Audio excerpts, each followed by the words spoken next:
Hey, y'all, welcome back to the Don't Mom Alone podcast. I'm your host, Heather McFadden, and this is the place where I get to walk alongside you and connect you with people and resources so you know that you don't mom alone. And in this episode number 501, I'm welcoming to the show Dallas and Amanda Jenkins. The whole point of the story is that Jesus came for the herdmen as much as he came for us. We'd be missing the whole point of it if we turned them away. And that's when her daughter says, well, what if they ruin it for you? And she says, well, they probably will. But it's not about me. Yeah, and that to me is one of the most heroic moments in the movie. And that's what I've seen in my wife, Amanda, and my mom, and my mother-in-law, is there are women in my life, moms who literally and figuratively put aside their own personal passions sometimes and their own personal desires for the sake of something bigger than larger. And that's not always only their family. Sometimes they bring their family into the process of sacrifice for the church or for the larger kingdom or for those in need. If you don't know who Dallas Jenkins is, let me introduce you. First of all, his dad is Jerry Jenkins, and my OG evangelicals remember Jerry for his best-selling novel series, Left Behind. Well, Dallas has made his own way as a producer and a director and creator of the popular Chosen series. If you have not watched The Chosen, this is your invitation to go do that ASAP. Today, Dallas and his wife, Amanda, are joining me to talk about their newest film, the incredible Best Christmas Pageant Ever. And I'm not adding best, that is actually the title. It is the title of a novel. And this movie has been in the works for 20 years in the Jenkins lives. I've been reading the book with my kids for years, and I was thrilled when I saw the movie was coming out, and even more excited when I knew that Dallas would be directing it. It's in theaters right now as I'm recording, which is amazing. There's something called hold data that Hollywood measures the strength of a film, and the Best Christmas Pageant Ever has been holding in theaters and staying consistent for weeks. So let's keep that going. Go take your kiddos. It's funny, it's clever, it's precious, and it reminds us of the true meaning of Christmas. So let's get right to our conversation. Here we go. Dallas and Amanda, welcome to the Don't Mom Alone podcast. It's so good to have you guys here. Yeah, thank you for being here. You win the Christmas dress up competition. Okay. We are Shout not out wearing... to Sam's Club, okay? Shout out to Sam's Club. I went all out. And my boys gave me the hardest time. They're like, Mom, it's not Christmas yet. I said, hey. Yes, it is. Oh, it might as well be. You step all over my Christmas spirit. I even dug out my copy of the Best Christmas Pageant Ever. And you guys can't see the video, but worst is crossed out. Best Christmas Pageant Ever that I read with my boys. And I even opened it up to go look at the first words. And guess what happened? It's falling apart, okay? Oh, my goodness. It's well-loved. It is a well-loved copy. So this book crossed y'all's path. Tell me the story of how this all started. Yeah, you start. Yeah, I mean, I would take my littles into Pottery Barn Kids to play, not shop, but just to play. Totally. We couldn't afford anything in there. And at the end of one of our little sessions, I saw the book on the counter as kind of a little grab bag, $3 at the register. And that I could afford. And I remembered it from when I was growing up. So I took it home and basically instructed Dallas that he was going to be reading it aloud to our children, throughout the holiday season, which he did very poorly. Well, we'll get to that. But I had read the book as a kid in public school and also had seen the TV movie that was done in the early 80s, but I didn't remember much about it. And because I'd read it in public school, I wasn't prepared for what I ended up reading, which is a couple chapters in. It's very funny. It's very witty. It's very nostalgic. So funny. And I'm like, man, this is so good. Like, I don't remember it being this good. Like, this is for everybody, not just kids. Yeah. And there were a couple of moments that I would also get a little choked up reading because I'm like, man, this is really Jesus-y. Like, I don't remember it being this Jesus-y, especially having read it in a public school. We get to the last chapter and I start crying while I'm trying to read so hard I can't see the pages. And my kids are looking at me funny and it's ugly crying. And Amanda's like, and part of it, you're a little choked up too because it's sweet, but then you don't know the next sentence because I'm crying. So you're wondering why. You're like, oh, give me the book. Yeah, give me the book. I'll read it. She starts reading and she starts crying. so hard that we have to pass it back and forth We're while just the other one, sentence by sentence, taking turns reading this book. And our little kids are just completely like missing it. Yeah. So I finished the book and I said, I have to make this movie. Yeah. Why isn't this a movie? It's the perfect, something I'd been looking for most of my life, which was a movie or a show that was good enough and witty enough and interesting enough that it was for everybody, but it also had a strong faith message. And usually it's all or nothing. Usually it's either super high quality, everyone can watch it, but it's nothing about Jesus, which is the majority of our Christmas classics, many of which I absolutely love, or it's all about Jesus and it's super faith-based and no one others than the church will watch it. I'm like, this has been read in public schools. Yeah, there's a reason. It's just so good. So I pursued the rights. I Googled and found out who held the rights, and I found that that there were these three guys who had a friendship with the original author, who's no longer with us, and they had it set up at a big studio. So I'm talking to them and I'm giving them my pitch, and I'm like, I was made for this. It's the story of these 6 awful kids on the wrong side of the tracks in poverty. They're mean, they're bullies. Everyone thinks they're the worst. They hijack the town's Christmas pageant, the church's Christmas pageant, and no one wants them around. They think they're going to completely ruin it. And of course, their poverty and their outsider status brings them in many ways closer to the heart of the true story of Jesus than everyone else. And I'm like, it's kids, it's Christmas, it's troubled kids. Amanda and I are adoptive parents, and our extended family are adoptive parents.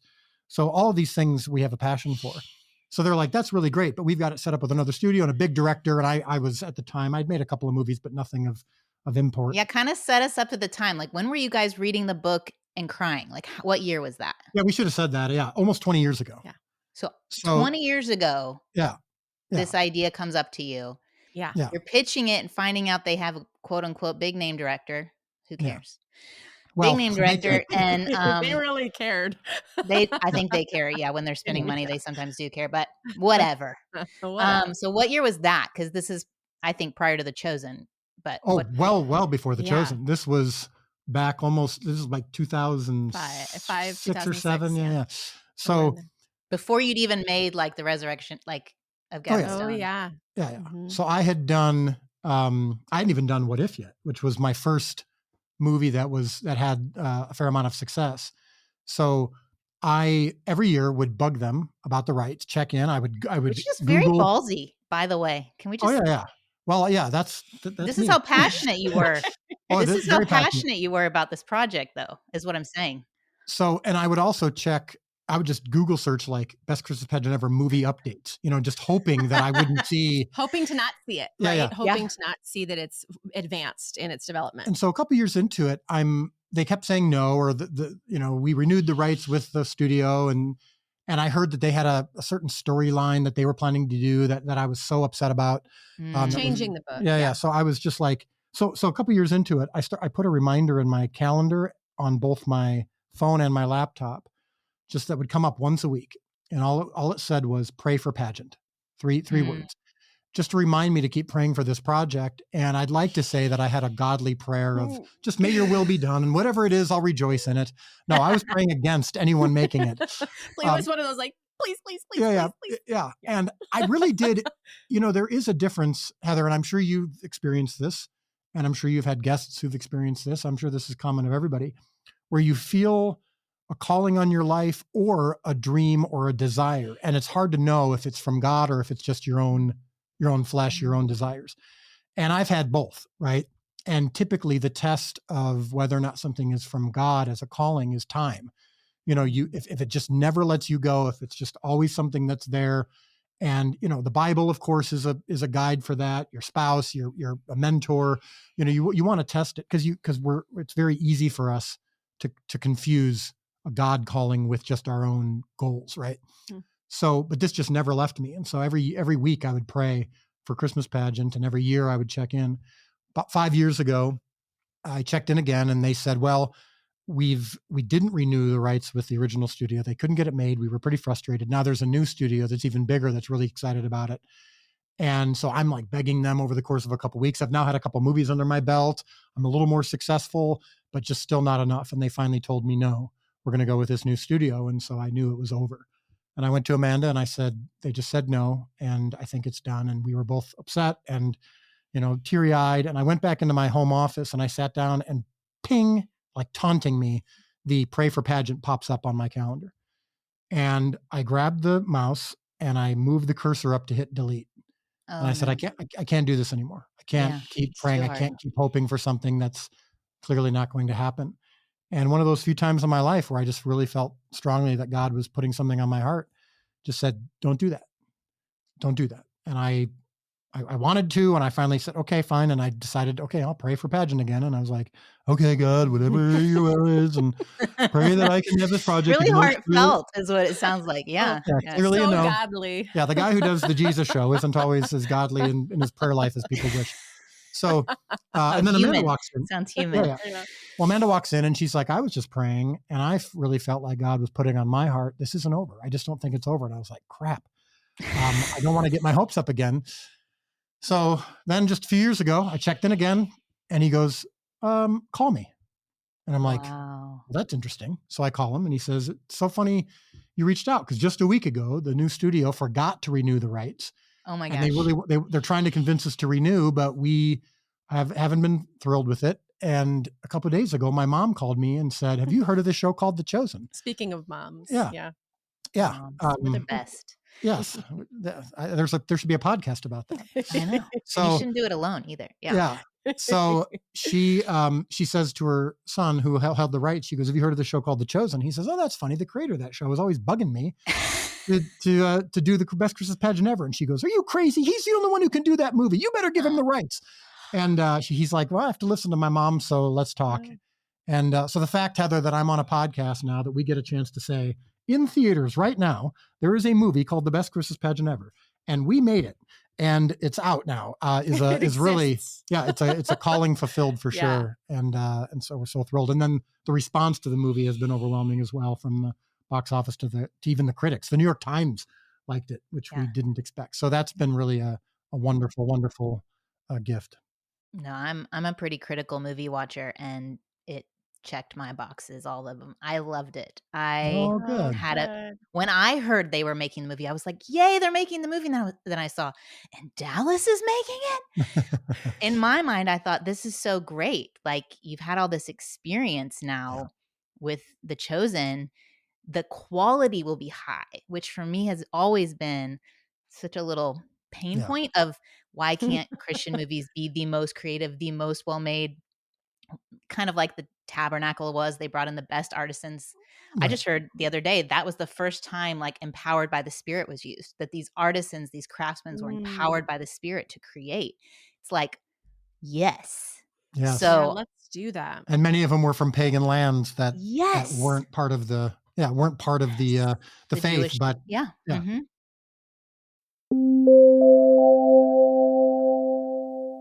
It's the holidays, and I don't know about y'all, but I'm the type of person that sometimes I won't spend money on myself until it gets to Christmas.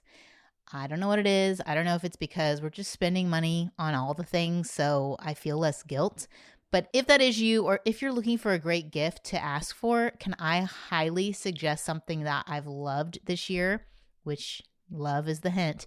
It's the Honey Love crossover bra, or actually any of their bras or their shapewear. Y'all, with Honey Love, one, no more underwire. Bye-bye. So uncomfortable. But with Honey Love, I love that I could wear it under my pajamas and feel super comfortable when I'm around my boys. You know, in the holidays, you're kind of all hanging around, watching movies. That is really nice. But then also, if I'm wearing it under a dress or a top that's a little lower cut, with the crossover one, there's a really pretty mesh detail. So if it's something that requires like a cami, I don't have to worry about it. I can just wear my Honey Love bra. Also, their shapewear. Let's talk about it. Their best-selling Super Power shorts are my go-to now because they have targeted compression that distinguishes between areas where you want more support and areas where you need less compression. You don't need to be squeezed everywhere. They also have a signature X that targets and sculpts your midsection without squeezing your natural curves, and it doesn't roll up and down thanks to the flexible boning that is in the side seams. Let's just say Honey Love is so easy to wear, to put on, to take off. Because that's the thing. If I don't have the underwear, then I go to sports bras, and sports bras are such a pain in the neck to put on and take off. It shouldn't be this hard. So give yourself the gift of comfort this holiday season. Treat yourself to the best bras and shapewear on the market. Shop Honey Love's holiday sale. Save an additional 20% off site-wide at honeylove.com/DMA. Use our exclusive link to get 20% off, honeylove.com/DMA, to find your perfect fit. After you purchase, they're going to ask you where you heard about them. Please support our show. Tell them we sent you. It's time to ditch the underwear for good. Thanks to Honey Love.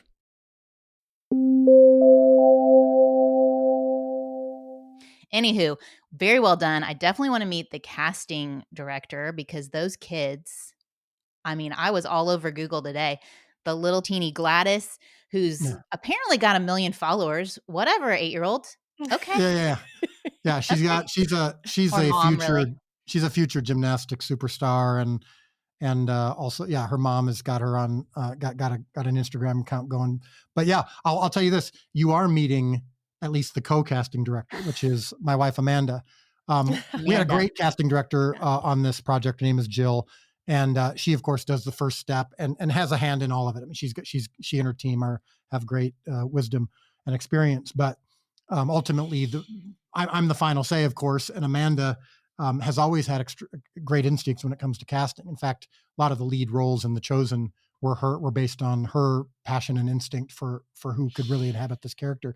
So she did also a lot of the grunt work after our casting directors did the first round and narrowed it down to like hundreds. Then she would narrow it down to a dozen, and then many times narrow it down to one and just say, I found the person. Make demands. Yeah. No, I need to hear. Amanda, tell me about the process. Like, what was that like for you? And you'd read the book how many times since then? Did you read it then every Christmas in those 20 years? Or? We've read it every Christmas. I mean, years and years. Yeah. I mean, the reality of stepping into it, you finally get it. And you've been pursuing it so long, and that's so amazing. And then it is like, oh my gosh, we have to bring this to life, and we have to find the people who can pull off not only what's in our own heads, but then in, your head and all the other people who loved the book, right? It's just a lot of pressure. I will say, what was so interesting about this casting process was when you're doing casting on tape, you're watching people read lines on camera, and then there's a reader off camera. And with kids, it's usually the parent. And so I suddenly realized after 5, 6, 7 people in a row that lots of words were being mispronounced that we know from birth, it seems, like frankincense and myrrh and words we take for granted. King Herod. The Christianese. Words in the Christmas story that are normal to us were being mispronounced, like they had never heard it, like they were sounding it out, which of course they were. And so when a kiddo is saying it wrong on camera, the parent doesn't know the word either. And I just was suddenly struck and overwhelmed by, not only are we so excited to make this film, but how necessary the film is, how introducing the story of the Nativity in 2024 is really important and needed. And all of a sudden I'm crying, not just for the people who are going to see it, but for these kiddos that we're about to cast. And so that was a really interesting layer. It's always true for us because we do try to hire the best people. We don't just hire Christians, but it just struck me, especially with the Christmas story, and you just assume everybody knows it. So, but yeah, we found our people, and we got to build this little family, of the Herdman ne'er-do-wells, and we knew who we wanted, and we got every first choice that we had, we were able to cast. And so it was just, I love our cast. And then of course our leads, Judy Greer and Pete Holmes and Lauren Graham and Lauren Graham. I mean, it was just the favorites. Gifts that kept on giving, and then what they brought to the project. I mean, it was just, the cast was so fun to see it come together. Amazing. I mean, for y'all listening, if you don't know, Judy Greer, best friend of Jennifer Garner, 13 Going on 30, Pete Holmes, comedian, and of course, Lauren Graham, mom in Gilmore Girls that we all love, but you don't see her till the very end, and it's like the secret. It's like the secret that nobody's talking about, that Lauren Graham is in it. You hear her the whole movie. You hear her, but you don't know. You don't know. Yeah, it's a fun reveal at the end. And she really ends up being a major contributor, just as we got to be even in the studio with her and hearing her narrate. And all of a sudden, that's the voice in our heads from reading the book. It was the narrator's voice, and she did it so beautifully. And she's so funny and full of heart. So it was great. And it was bugging me the whole time. I'm like, I know this little girl playing Beth. How do I know this little girl? I've seen something she's in. The TED Talk The TED that Talk, she yeah, yeah. does on Thrive by Five on The Power of Peekaboo. Y'all, I'll put a Yeah. link in the show notes. She's the most adorable thing ever. Yeah. She's extraordinary. Her name is Molly, and she's from the UK. She actually has a UK accent. I know.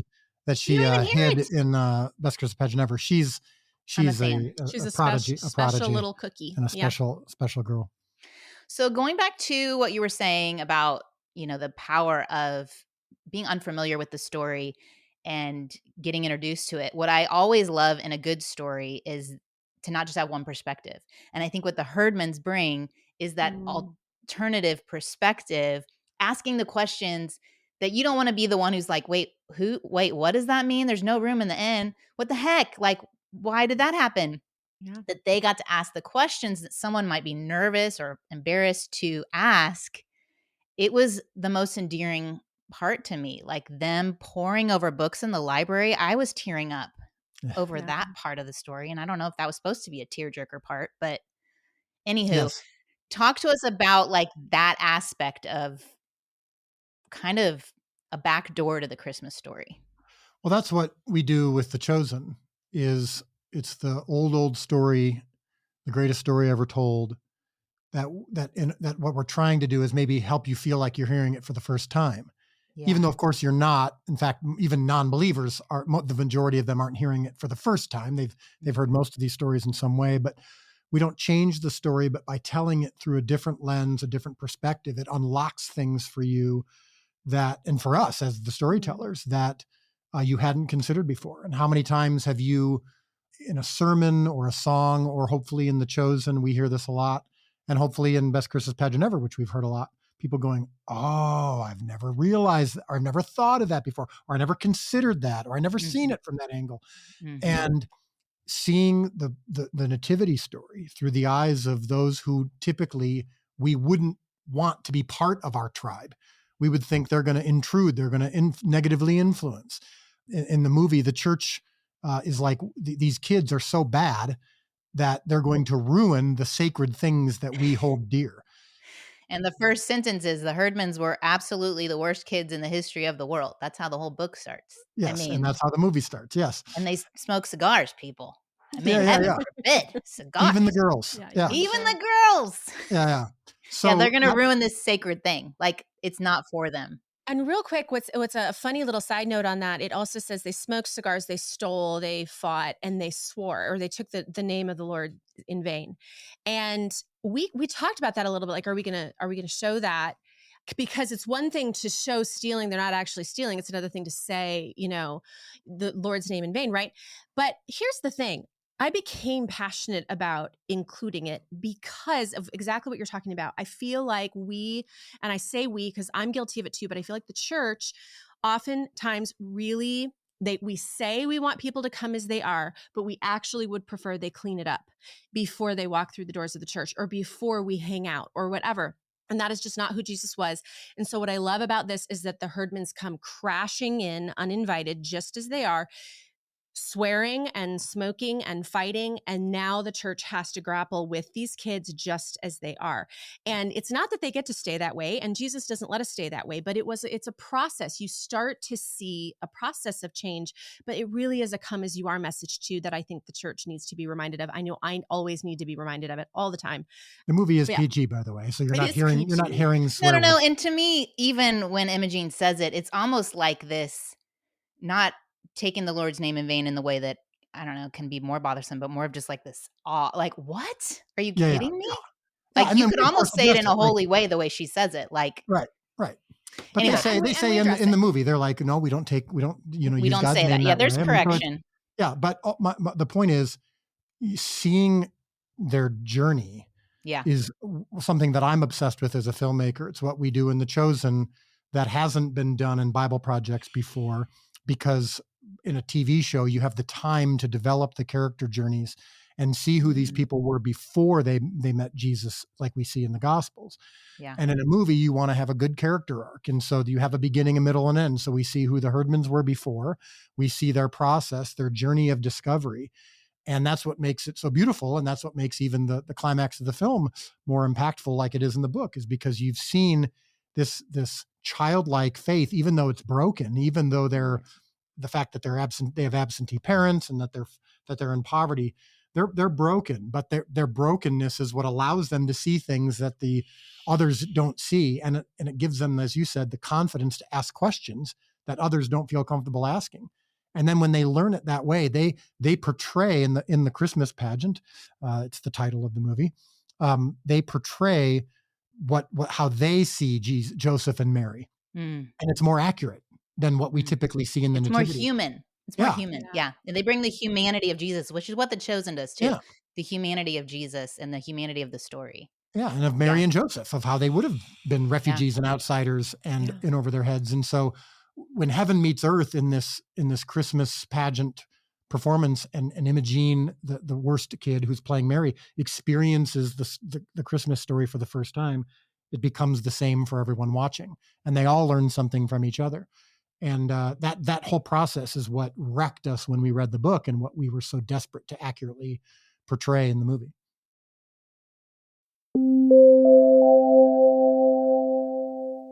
How do you glam up your makeup for the holiday season? I like to throw on a little special eyeshadow, a little glimmer, a little shine. I'm always sticking, though, with my Thrive Cosmetics Viral Tubing Mascara. It is the go-to to hold on, stick with me, make me look amazing all day long, all the way through until the party's that night. Now, what's great about Thrive Cosmetics, you heard me say just now how high-performing these products are. Well, they're also clean. They have skin-loving ingredients. They're 100% vegan and cruelty-free, zero parabens, sulfates, phthalates. And not only that, Thrive Cosmetics donate to 8 major causes, including those impacted by cancer, domestic abuse, veteran and education organizations. So let's talk about this amazing mascara. It is called the Liquid Lash Extensions Mascara. It comes in that turquoise tube you may be seeing all over your socials. What I love about it, not only does it have 30,000 5-star reviews, it lasts all day, like I said, without clumping, smudging, or flaking. It looks like I took the time to get lash extensions, and I did not. It's easy to remove. When you're tired after a long day of fun and celebrating, I just use warm water and a washcloth, and it slides right off. It basically creates a tube around each of your eyelashes, and so as the warm water hits, the tube just slides right off. And it has nourishing ingredients, so my eyelashes are getting stronger and longer and healthier over time. Definitely check out their limited edition holiday packaging. Spice up your holiday season with Thrive Cosmetics luxury beauty that gives back. Right now, you can get an exclusive 20% off your first order at thrivecosmetics.com/DMA. That's Thrive Cosmetics, CAUSEMETICS.com/DMA for 20% off your first order. Another great way to take care of yourself this holiday season with all of the hustle and bustle is to take care of your hair. And I have truly been loving the products I have from Vegamore. They're trusted by millions, and they give your hair the love and the care it deserves. Again, cruelty-free, vegan. It nourishes and revitalizes your hair while indulging in some much-needed pampering. This stuff smells good. I have been using their shampoo and conditioner set, and even their scalp serum that kind of cleans off your scalp. I get so excited. One, I don't know what they did in their shampoo, but for some reason it lathers really well, and I kind of love it. Two, after I get out of the shower, I've been using their Grow Hair Serum. It has become such a big deal. I've noticed a difference even around like my crown of my head. Like, what is that called? Where your hair meets your forehead. Anyway, I'm seeing new growth, and I think that is super fun. With the holidays here, why not share the gift? With Vegamore, they have some presents that you can give someone if you want to spoil them. They have 2 limited edition holiday sets that are really beautifully packaged in marble and gold gift boxes, so you don't even have to worry about wrapping them. It's a really thoughtful way to show someone you care while encouraging your friends and family to take a moment for themselves. This would be a great favorite things gift. Don't forget yourself, though. There are 4 new holiday exclusive bundles that come with a free full-size gift when you subscribe to Vegamore. Plus, their auto-replenish options make it super easy to stay on top of your hair goals. So keep your routine effortless all season. This holiday season, give the gift of great hair with Vegamore. There's something for everyone, including you. Visit vegamore.com/DMA, code DMA to shop. That's vegamore.com/DMA, code DMA.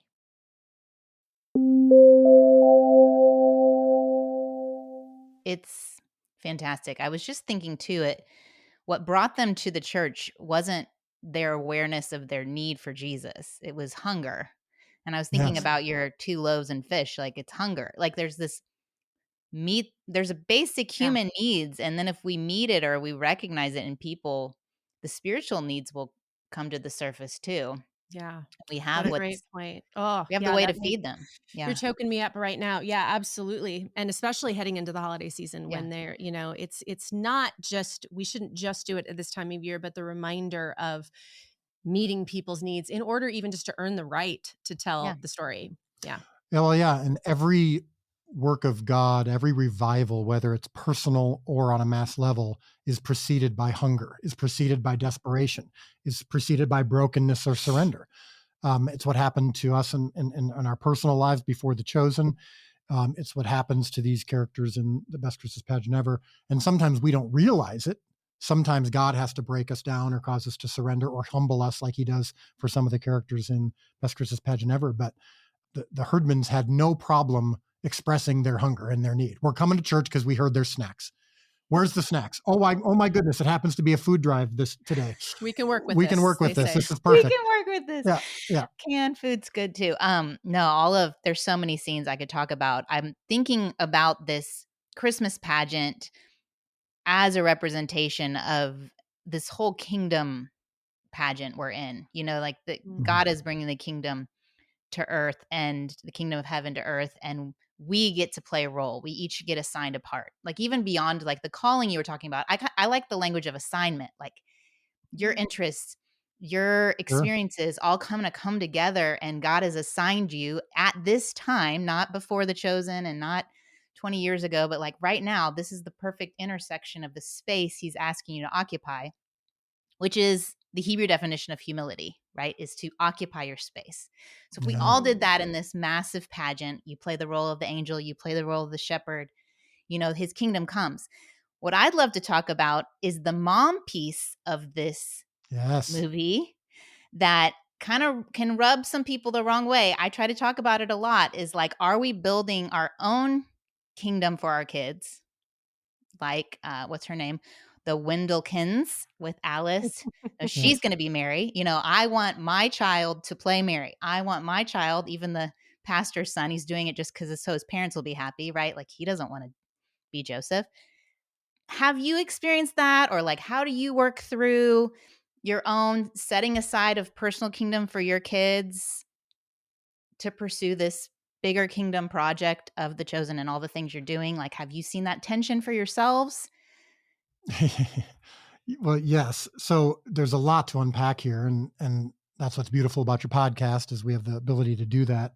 In many ways, this movie is a love letter to moms, and I want to be very, very clear. All moms who love their kids and who are providing for their kids, whether it's in the home or whether it's at work, are heroes.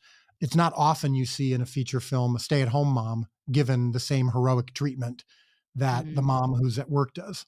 Now, again, I want to say it very clearly. There's no right or wrong here. I'm just saying that in this movie, I follows the book. The mom is a stay-at-home mom who volunteers to do something challenging, and the more challenging it gets, the more the more passionate she gets to do the right thing. And this movie honors that.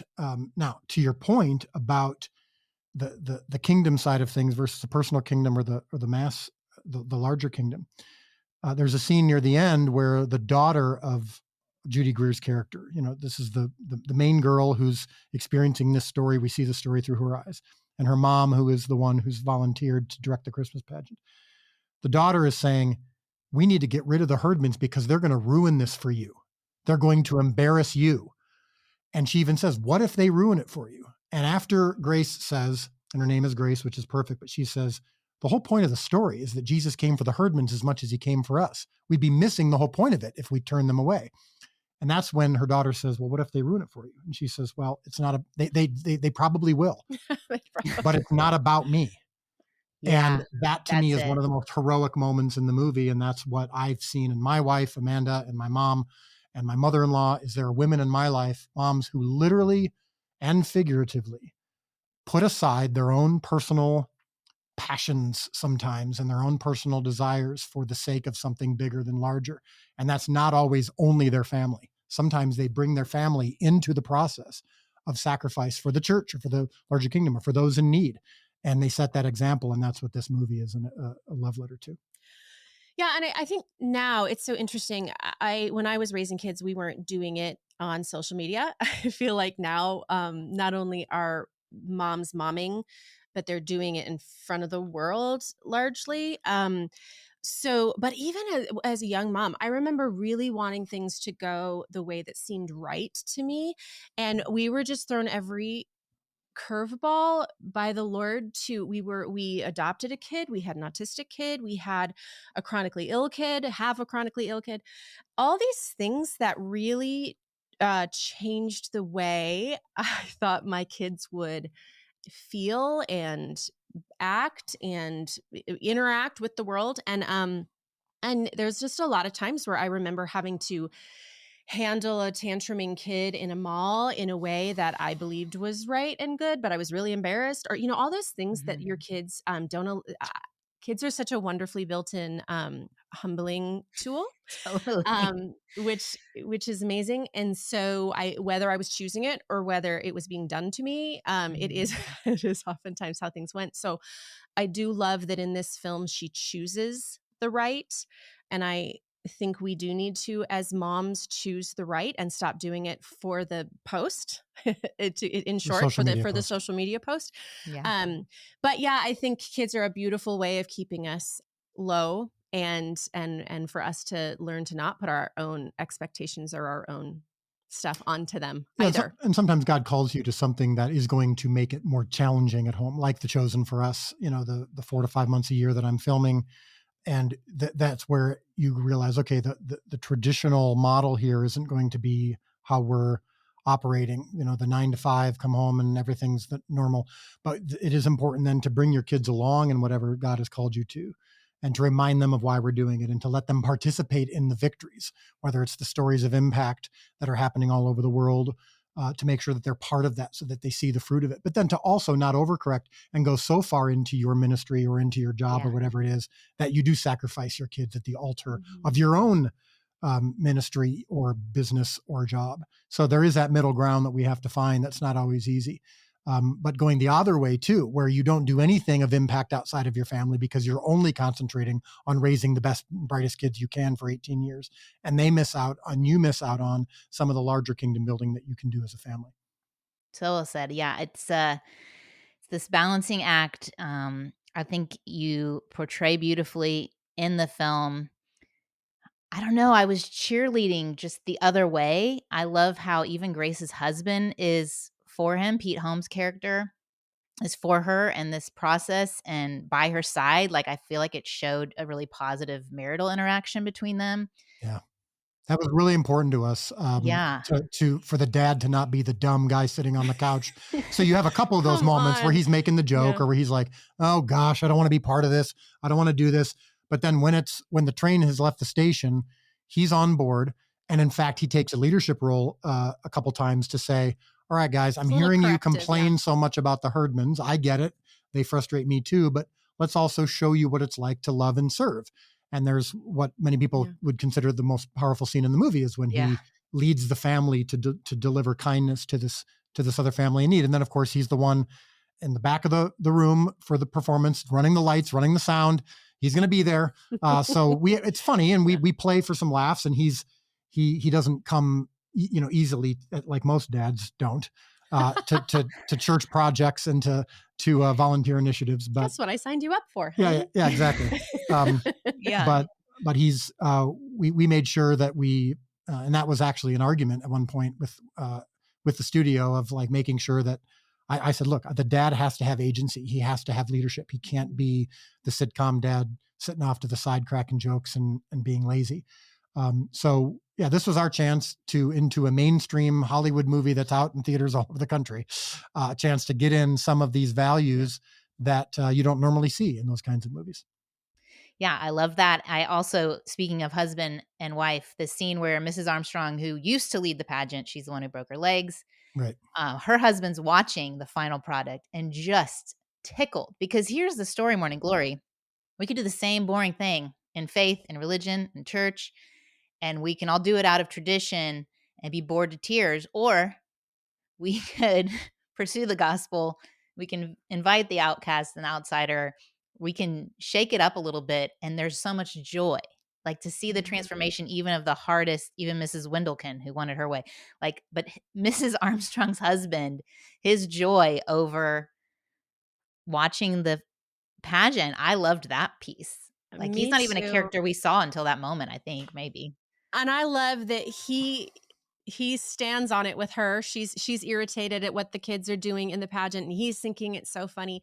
And then he's like, well, of course this would happen. And she actually is receptive to him. And you we see can share what it is. I mean, this may be a little bit of a spoiler, but when they come out, Imogene, who's playing Mary, starts burping baby Jesus because that's what she did for her little sister when she was taken raised. care of her little sister. And so the former pageant director says, well, this is not in the program. Burping the baby Jesus like he had colic. And the husband goes, oh, it's irreverent. Yeah. And the husband, who, by the way, does show up earlier in the movie. Okay. He's at the very beginning when the window's broken by the baseball. And he's the one holding up the baseball. Yeah. So he's been victimized by the Herdmans too. And he says, well, I like it. He goes, you don't think the baby Jesus needed to burp? And she kind of has this, Like at first she's annoyed, but then she realizes those two were so good in that moment. And it's one of my favorite moments. It's quiet, but it's so, I love because they are the kind of the picture of the turn in the crowd at large. You know, you're seeing, they're putting words to what's happening in the hearts of the people who are watching. I love that. Yeah, no, that would, to me, was a really great part. Okay. I know we have got to wrap up our time. I feel like there was one more thing I was going to say, and I'm so old that my brain just lost You're it. in good company. Well, we'll do the response and then you can cut in the comment later. Thank you so much for the amazing words about the movie and about our show. It's just so I've never heard anything so complimentary and positive. Oh my gosh. That's okay. astonishing. So what a great way to end the podcast. Okay. No, what was it? Oh my gosh. I'm totally blanking. It's fine. Okay, y'all, this movie is fantastic. Everyone needs to go see it. We're releasing this December 9th. So you think this is going to stay in theaters, right? Because everyone's going to keep seeing it every weekend.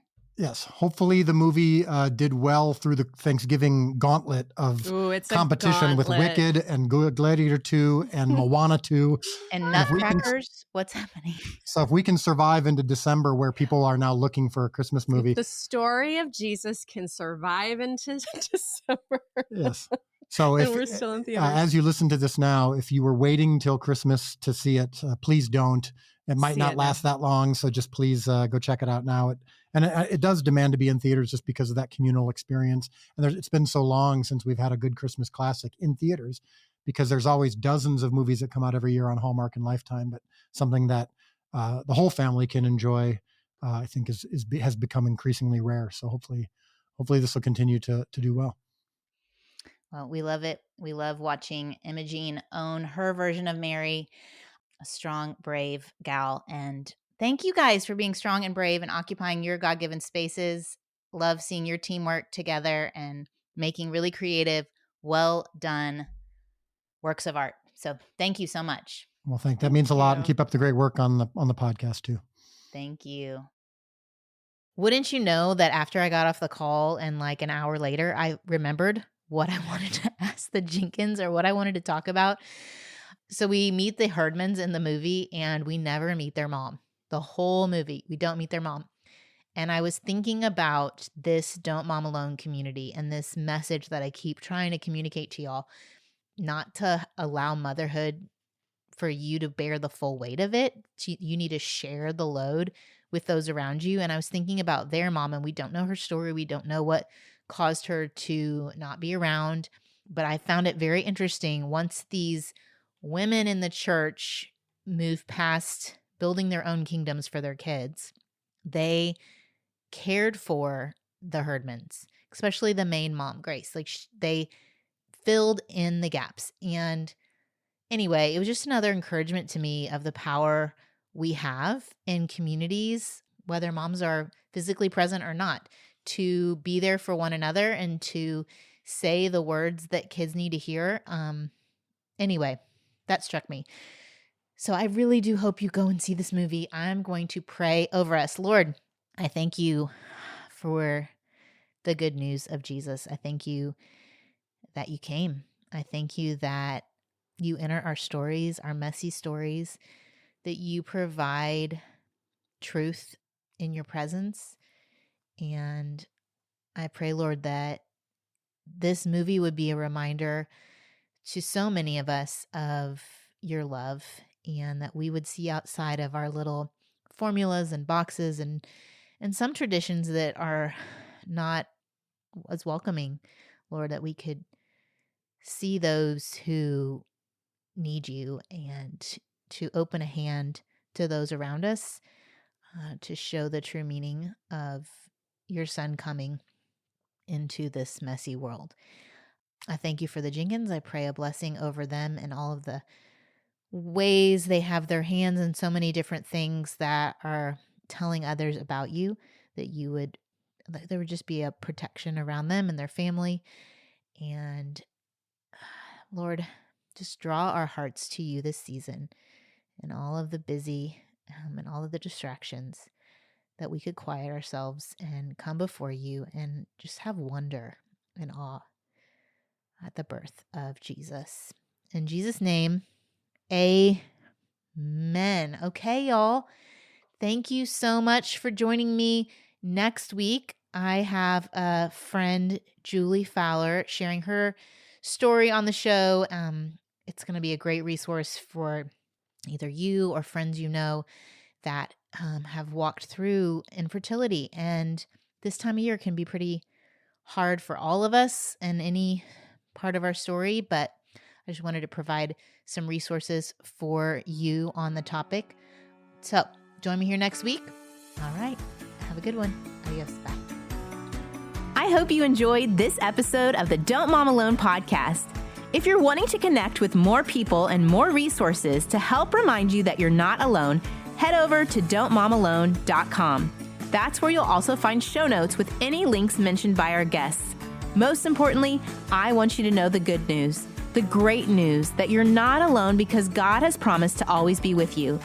With faith in Jesus Christ, the one who died for you and rose again, Jesus said when he left, he was going to leave a helper, a comforter, to be with us.